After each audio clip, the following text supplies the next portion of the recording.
Spectateurs de Sileba Media TV, bonsoir.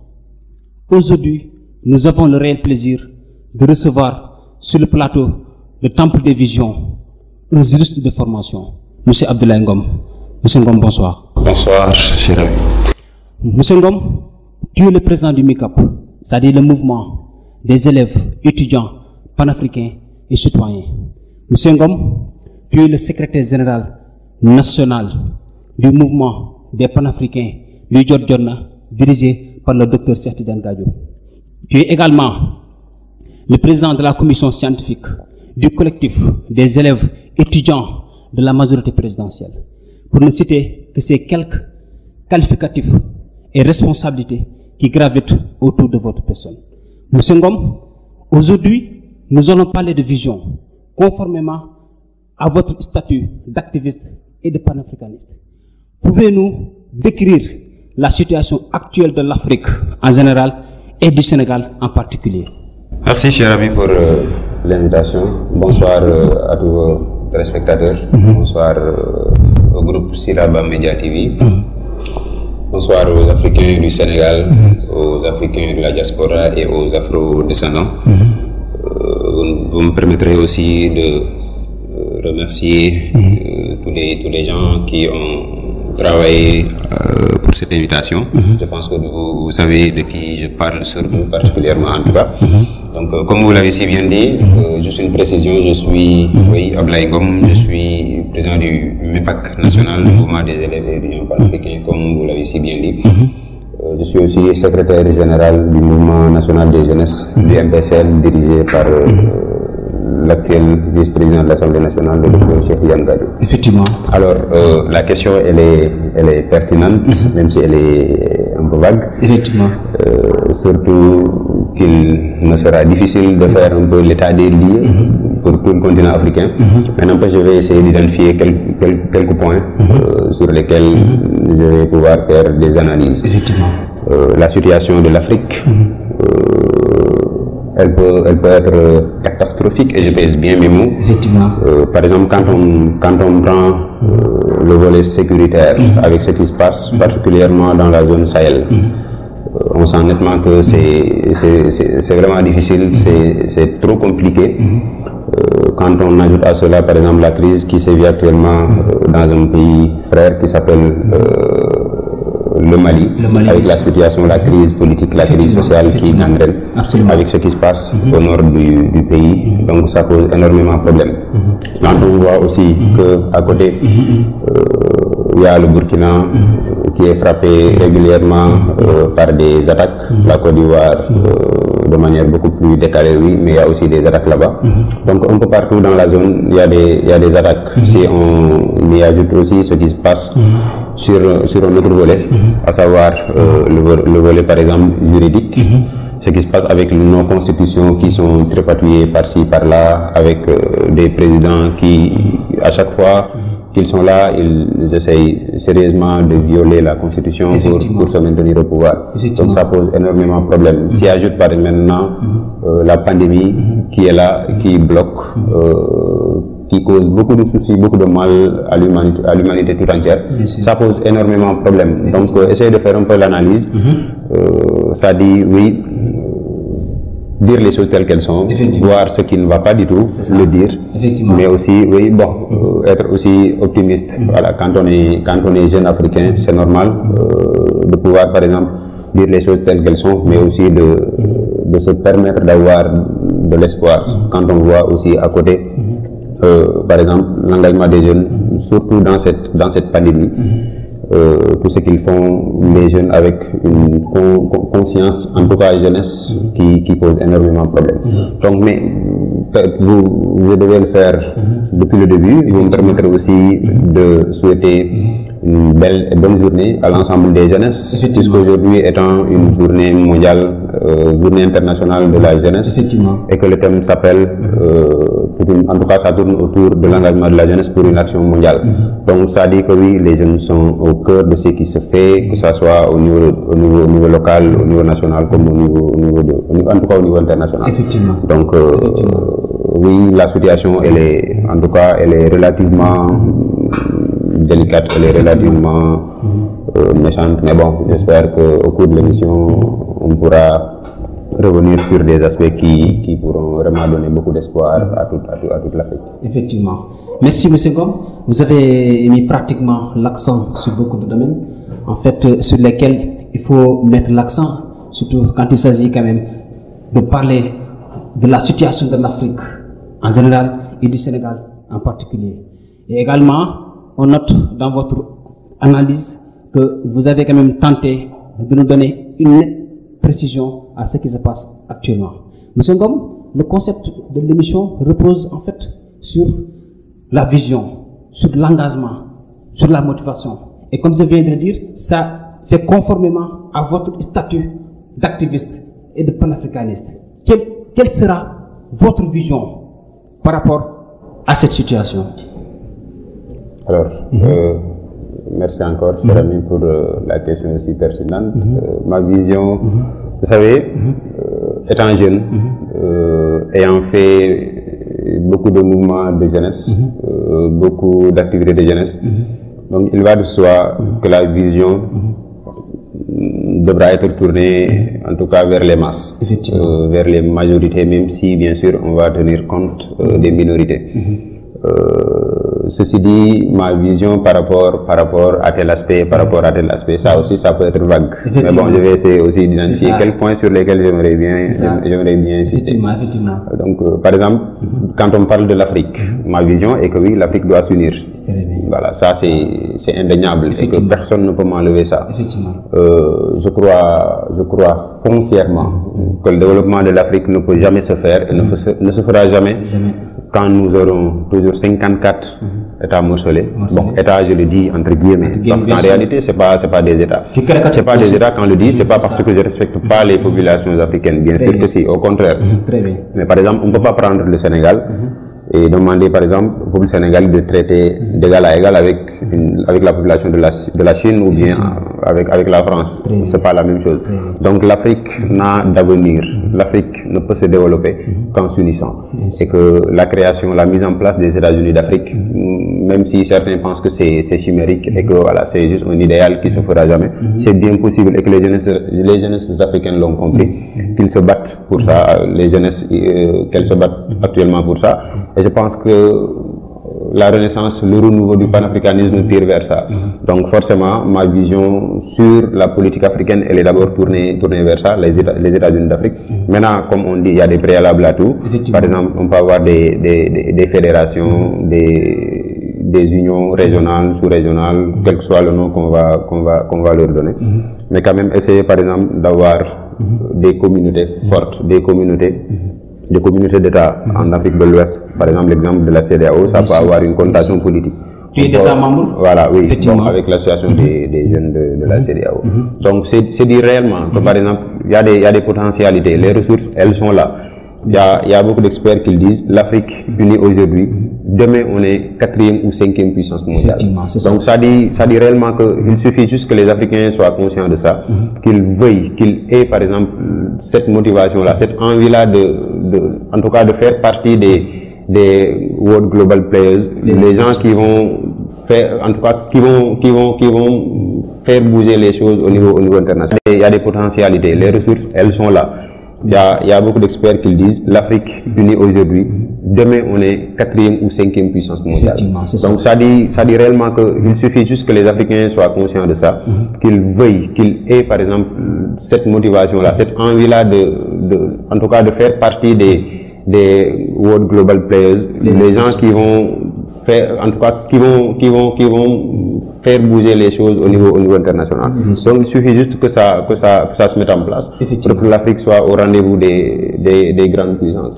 Maintenant ça bloque, comme on dit, les gens pensent que oui, si on le fait, il y a des souverainetés qui ne sont pas là, mais réellement c'est méconnaître un peu la chose. Bien sûr. Aux États-Unis par exemple, qui est l'exemple typique, même si on prend l'exemple de l'Union européenne, ce qui n'est pas forcément le bon exemple pour l'Afrique, en tout cas au vu de plusieurs choses.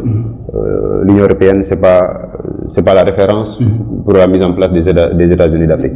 Donc les États-Unis qui peuvent être notre référence en la matière.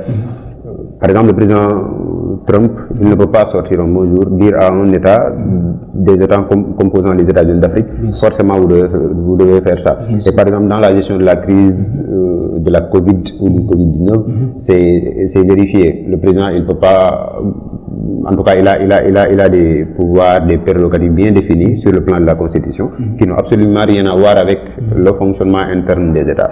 Donc le même format peut être appliqué à l'Afrique, et que oui, on pourra aussi jouer notre partition vers l'avenir. Effectivement, c'est une très belle analyse en tout cas du juriste Abdoulaye Ngom.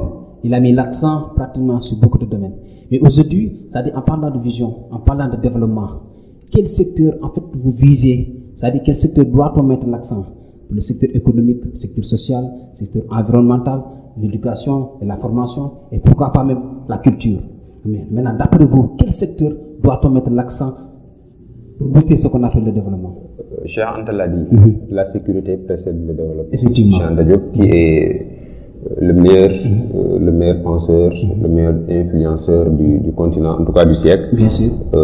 Il l'a dit, la sécurité précède le développement. Effectivement. L'exemple que j'ai aussi l'habitude de donner, par exemple,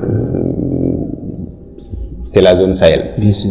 Tous ces États-là ont d'immenses ressources, des ressources naturelles. Il y a l'or, il y a du pétrole, il y a de l'eau. Par exemple, au Nord Mali, il y a toutes ces ressources-là. Mais la réalité est que, eux, avant même de parler de développement, ils vous parlent d'abord de sécurité. Parce qu'en réalité, le premier aspect du développement, c'est d'abord la sécurité. Si on n'est pas en sécurité, on ne peut pas aspirer à un développement encore moins à l'émergence. Donc, le premier point sur lequel l'Afrique devrait mettre l'accent, c'est la sécurité du continent. Sur ce point, il y a beaucoup de choses à dire. Par exemple, il y a Kadhafi qui avait proposé en 2000, si je ne me trompe pas, c'est lors d'un sommet, j'oublie encore le numéro, oui, mais lors du sommet instituant l'Union africaine. Il avait proposé une armée commune, voilà, pour la défense du continent. Pourquoi pas? Une économie commune avec la mise en place de l'Union monétaire africaine et de la Banque centrale de l'Afrique. Donc c'est des volets qui forcément, tant que l'Afrique n'aura pas réussi à avoir un consensus sur ça, ça faussera toujours le débat. Quoi qu'on puisse faire au niveau de nos micro-États, on sera toujours au même pied.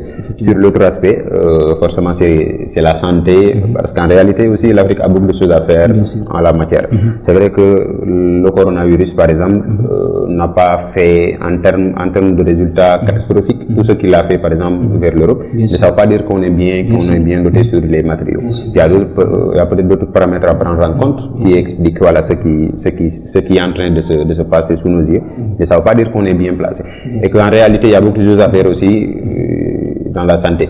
Maintenant, l'agriculture, qui est fondamentalement le moteur de tout développement. Quand on ne mange pas, le docteur Gadio le dit, un ventre affamé, bon, n'a point d'oreille, mais lui, il vous dit, par exemple, donner à manger à quelqu'un, c'est libérer son énergie.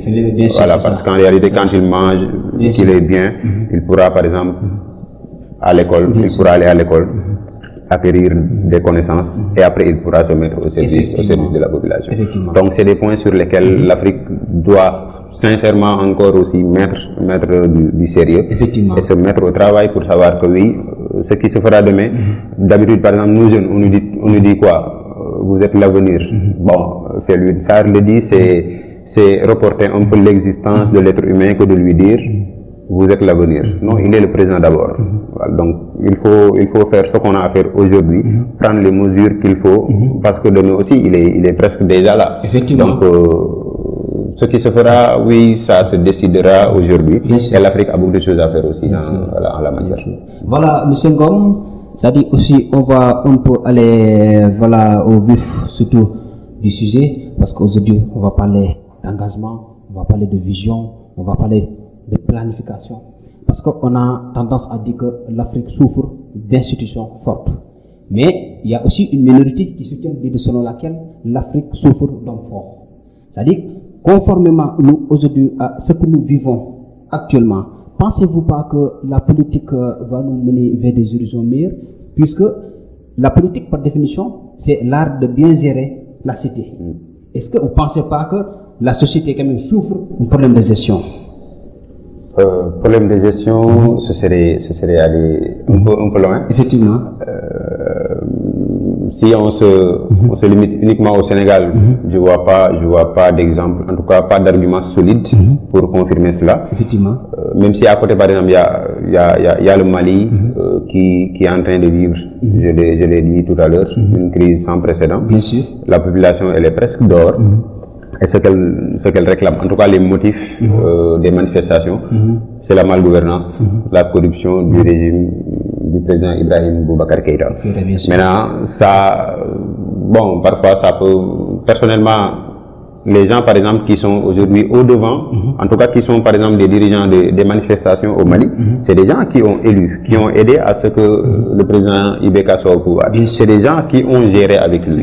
Maintenant, par exemple, ça ne veut pas dire qu'ils n'ont pas droit à la parole, bien sûr que si ça ne marche pas, il faut le dire. Mais quand même, aller jusqu'à demander par exemple qu'il quitte le pouvoir, qu'il démissionne, je pense que c'est aller trop loin. Vous l'avez dit tout à l'heure, les institutions, malheureusement en Afrique, il y a un ami qui me disait ça récemment, il me dit, les constitutions en Afrique, c'est pas des filles, mais c'est des mères. On ne viole pas, mais on couche tout le temps avec. Donc ça pose énormément de problèmes. Malheureusement, les présidents, c'est pas des constitutionnalistes, mais c'est des gens qui sont toujours aidés par des constitutionnalistes. Et que le principe pour une constitution, c'est qu'elle soit respectée, qu'elle soit vénérée. Si je prends par exemple l'exemple du Sénégal, bon, la constitution elle est violée, elle n'est pas violée, les gens, certains parlent de mandat, certains, bon, sérieusement, moi je veux pas entrer dans ces débats-là, parce qu'en réalité, la politique, pour nous, c'est pas un métier qu'on fait pour gagner sa vie. Et par exemple, on le fait, on se met sur le terrain de la politique pour servir. Et comme un mouvement récemment né au Burkina Faso qui s'appelle Sens, servir et non se servir. Donc je pense que les politiques, que ce soit au Sénégal, que ce soit en Afrique, devraient s'inspirer un peu de ces idéaux, en tout cas de ces valeurs-là. Parce qu'en réalité, la politique en soi, elle est belle, elle est bonne. Mais c'est uniquement quand elle est bien faite. Par exemple, il y a beaucoup de choses à dire, en tout cas. Je comprends. Mais bon, voilà. Ça peut aussi être facteur de crise, par exemple, dans la gestion, dans la distribution des politiques publiques. Ça fait que oui, il y a un déséquilibre. Par exemple, il y a des pays où si vous partez, on vous dit, nous, l'État, on l'entend, mais on ne voit absolument rien de l'État. L'État, il est invisible. Voilà, ça c'est le principe. Mais la réalité est que, par exemple, parfois on oublie des zones et que ça peut donner des fractures sociales et que d'habitude les gens qui font un peu les révoltes, les manifestations, ils construisent un peu leurs manifestations sur la base des crises sociales. Donc c'est quelque chose à prendre très au sérieux et en compte dans ce qui se fait au niveau politique. Effectivement. C'est que moi, j'ai abordé tout à l'heure la question de la politique parce que quand même j'ai vu, c'est-à-dire vos fonctions, c'est-à-dire les fonctions que vous occupez actuellement dans la commune, aussi bien dans le département de Mbour. Je vois que tu es en train quand même de changer, c'est-à-dire la marche des choses par une autre vision, de planifier d'abord quelque chose au niveau de votre territoire et de faire la décentralisation dans les régions à venir. Et ça aussi, c'est une bonne politique. Qu'est-ce qui vous a inspiré quand même à avoir cette vision, quoi? Alors, nous sommes de la localité. Effectivement. Je suis de Ficelle, qui est une autre commune du département de Mbour. Je suis du département de Mbour aussi. C'est ça. Nous ne pouvons pas, et nous n'avons pas le droit aussi de laisser les choses se passer et se mettre à côté pour dire non, on n'est pas d'accord. Étant jeune, je l'ai dit tout à l'heure, on a très tôt milité un peu dans les mouvements associatifs et tout. On a compris que changer les choses, c'est être d'abord dans les choses. Bien sûr, c'est ça. On ne peut pas se mettre à l'écart et critiquer. Effectivement. En tout cas, nous, c'est pas notre manière de voir. Que ça soit dans ma commune à Ficelle, que ça soit à Mbour, que ça soit au Sénégal et dans toute l'Afrique, nous avons pris, en tout cas, l'engagement de jouer notre partition. Par exemple, quand il s'agit de ma commune, bon, au niveau local, ils le savent tous. Parfois, les gens me taquinent en me disant, mais pourquoi vous n'êtes pas trop présent alors que vous faites des choses au niveau de la commune? C'est ça. C'est juste, c'est simple. La raison, elle est simple. Nous ne voulons pas faire la politique comme le faisaient les anciens. Par exemple, donner quelque chose, prendre une photo, mettre sur Facebook, faire quelque chose parce que oui, il y a les échéances électorales qui sont à l'horizon. Effectivement. Et la plus mauvaise des choses, c'est que les gens, par exemple, ils sont là quand ils ont besoin de vous. Et après, ils partent. Nous, c'est pas notre manière de voir. Je l'ai dit, quel que soit le statut social que nous aurons, quel que soit en tout cas le travail, le boulot et tout, tant que je suis au Sénégal, je serai toujours à Ficelle pour toutes les, en tout cas pour tous les grands événements, Inch'Allah. Ça, c'est des choses sur lesquelles personne, je dis bien, personne à part Allah, il ne peut nous dévier de ça. Donc c'est des choses sur lesquelles on y croit foncièrement et on se battra pour que oui, la jeunesse comprenne que oui, voilà comment doit se passer la chose. Maintenant, on dit pas forcément que ce que nous sommes en train de faire, c'est la meilleure des choses, non, mais nous savons que nous ne faisons pas comme les autres et nous ne ferons jamais comme les autres. C'est ça. C'est un modèle déjà pour un jeune quand même qui pense d'abord à l'avenir de son continent, doit quand même innover quelque chose, doit prendre en compte certains détails quand même pour prouver qu'il a quand même, qu'il a mis en place certaines stratégies de développement, et comme vous le faites. Monsieur Ngom, bon, je ne vais pas quand même entrer au fond fin, c'est-à-dire du milieu politique, parce que je ne sais pas actuellement vos ambitions politiques, vos projets politiques. J'espère que tu en as. Ah oui, tout à fait, comme tout le monde. Bien sûr. Allez-y. Alors, ambition politique, bon, c'est juste voir de meilleures conditions pour nos populations. Nous n'avons jamais dit et nous ne dirons jamais que nous sommes là pour être quoi que ce soit, mais nous allons participer à notre manière dans, en tout cas, l'amélioration des conditions de vie et des populations de Ficelle et des populations de Mbour. Donc là, il n'y a pas de compromis là-dessus, il n'y a pas de compromis possible. Maintenant, bon, chacun a le droit de prêter des ambitions à quiconque, mais de toute façon, nous, on est simple et on est clair. Voilà, nous allons participer à la gestion. Nous n'allons plus faire ce qu'on dit en Wolof, d'autres nous s'étendent, nous yakal sur nous. Donc nous allons forcément, voilà, mettre en tout cas nos forces, nos moyens pour, voilà, que les populations et les Ficelle et de Mbour aient vraiment de meilleures conditions de vie et d'études, Inch'Allah. Effectivement. C'est-à-dire que j'ai abordé tout à l'heure cette question, parce qu'il y a un adage qui dit que, c'est-à-dire, un passable parmi les médiocres, c'est un roi. Deuxièmement, c'est-à-dire que peut-être que vous envisagez d'être demain un maire, je ne sais pas, président, je ne sais pas, etc. Donc c'est la raison pour laquelle j'ai abordé quand même ces deux questions-là. Et j'ai aussi l'intime conviction que tu ne seras pas quand même laissé diriger par des médiocres, si je ne me trompe pas. Je pense pas. Voilà. Je pense pas, mais bon. En tout cas, l'avenir nous le dira. Bien sûr. Nous, comme je l'ai dit tout à l'heure, et je veux être clair, nous ne sommes pas là pour dire que nous sommes là pour être, par exemple, maire ou quoi que ce soit, sérieusement parlant. Il ne faut pas aussi avoir des ambitions déraisonnables.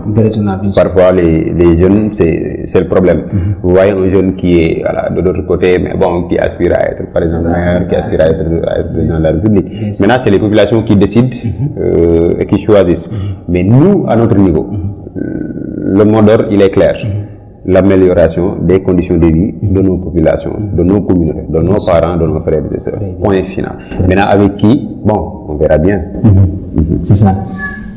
Téléspectateurs, nous sommes vers la fin de l'émission, mais on ne va pas quand même terminer peut-être sans mettre l'accent sur votre vision par rapport à la situation pandémique surtout, ou bien c'est-à-dire de proposer une solution juste après ces dégâts. Qu'est-ce qu'il faudra faire pour redresser la situation du pays? J'ai lu tout à l'heure un gars dire que oui, la gestion de la pandémie elle est catastrophique au Sénégal. Ah non, elle n'est pas uniquement catastrophique au Sénégal, même aux États-Unis elle est catastrophique, même en France. Voilà, donc vouloir dire que oui, nos autorités sont incompétentes en la matière, c'est archi faux. Au début, on a vu des jeunes vouloir, par exemple, organiser des soirées d'applaudissements pour remercier nos autorités sanitaires. Donc, ça veut dire qu'il y a beaucoup de choses qui ont été faites. Bien sûr, donc, il ne faut pas nier ça juste parce que, oui, la situation, elle s'est aggravée. Maintenant, comme on le dit, le virus, il est là, il vit parmi nous. Moi, je l'ai dit, il y a au moins 2 mois. Il nous faut... Je sais que quand je le disais, le président n'avait même pas encore dit qu'il faut vivre avec le virus.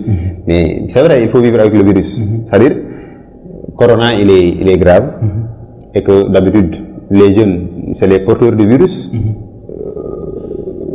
À la limite, c'est des criminels. Parce qu'en réalité, c'est les jeunes qui font par exemple choper aux vieux, aux grands, aux personnes des âges avancés le virus, parce que c'est eux qui sortent. Donc, bien sûr. En soi, c'est à peu près un crime. Prendre le virus, donner ça à une personne d'âge avancé et que cette personne-là meurt. Est-ce que les jeunes ne sont pas fautifs? Voilà, donc ça pose énormément un problème de responsabilité au niveau des jeunes. Mais quoi qu'on puisse dire, Covid, Corona, il est là, il est encore parmi nous. Battons-nous pour qu'il quitte un peu toute la terre entière.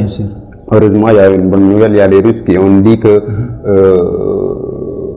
il y a un vaccin. Bon, c'était le cas avec le Madagascar. Bon, malheureusement, puisque Madagascar étant africain, on n'a même pas cherché à comprendre ou bien à voir les résultats. Ça aussi, c'est un autre problème de nos autorités.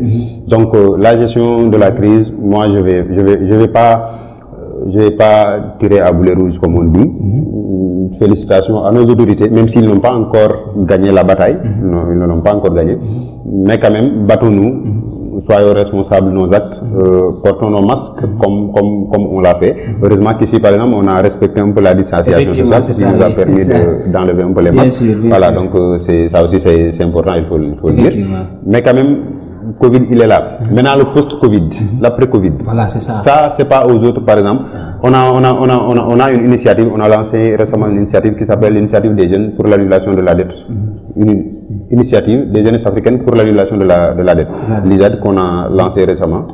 Il y a le docteur Cheikh Tidiane Gadio qui était un peu parmi les panélistes pour l'annulation de la dette. Il y a des ministres, parmi eux, il y avait le ministre de la Jeunesse qui était là, le ministre actuellement de l'Environnement, il était aussi de la partie.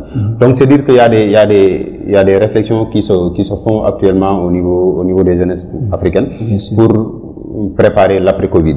Parce qu'en réalité aussi, il faut insister sur ça. Il ne faudrait pas que les autres pensent de l'après-Covid de l'Afrique. Les gens pensent tout de suite que c'est économique l'après-Covid. Bon, personnellement, je suis pas du tout d'accord. Je pense pas que ça soit tout à fait ou bien entièrement économique. Il nous faut penser d'une Afrique après Covid, en termes de sécurité, en termes de diplomatie commune, en termes, par exemple, d'une voix africaine au niveau du Conseil de sécurité des Nations Unies, pourquoi pas. 54 États sur les 194 qui composent l'organisation internationale. Donc il va de soi que l'Afrique a sa place là-bas. Il faut réformer les textes parce que c'est des textes uniquement qui sont là. 5 pays qui pensent devenir à la condition d'une humanité tout entière, ça pose énormément de problèmes. Donc l'Afrique qui fait plus d'1 milliard de population actuellement, il a sa place là-bas. Donc forcément il nous faut encore nous battre pour ça, essayer d'avoir cette place-là au niveau en tout cas des Nations Unies, pour que l'Afrique parle enfin d'une seule et unique voix. Je pense que c'est très bien. En tout cas, nous avions le plaisir ce soir de recevoir un grand homme. Il est jeune, mais il est un grand homme. Vraiment, il a mis l'accent sur beaucoup de détails, sur beaucoup de domaines sur lesquels il fallait mettre l'accent, surtout par rapport à notre situation actuelle de l'Afrique, par rapport à notre engagement et par rapport à notre vision. Mesdames et messieurs, téléspectateurs, à la prochaine fois. Merci beaucoup. Merci.